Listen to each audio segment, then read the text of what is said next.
Cet homme que tu vois à l'écran vient d'annoncer son transfert, peut-être par la même occasion, la fin de sa carrière au plus haut niveau, ainsi que la fin du football moderne. Parce qu'à seulement 24 ans, Summerville a inscrit au dernier mondial 2 buts et 2 passes décisives en 282 minutes. Pourtant, il s'engage 4 ans avec Al Hilal, dans une opération estimée jusqu'à 60 millions de livres.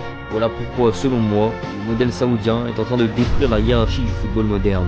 En 2023, le fonds souverain du pays a pris 75% de 4 clubs majeurs, avant les arrivées de Ronaldo, Benzema, Neymar et beaucoup d'autres.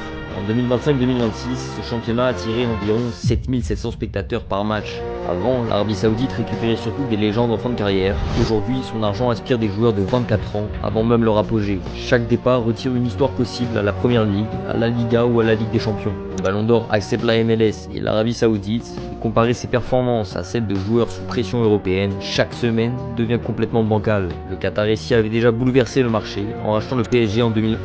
La différence, c'est que les stars restaient au cœur de la Ligue des Champions. Aujourd'hui, Summerville est libre de choisir son avenir, mais son choix prouve qu'aujourd'hui, l'argent peut acheter un joueur avant même que sa grande histoire ne commence. Alors pour vous, est-ce que c'est une simple liberté de carrière ou une véritable trahison pour le football? Si vous voulez plus de vidéos sur le foot, n'hésitez pas à vous abonner l'équipe.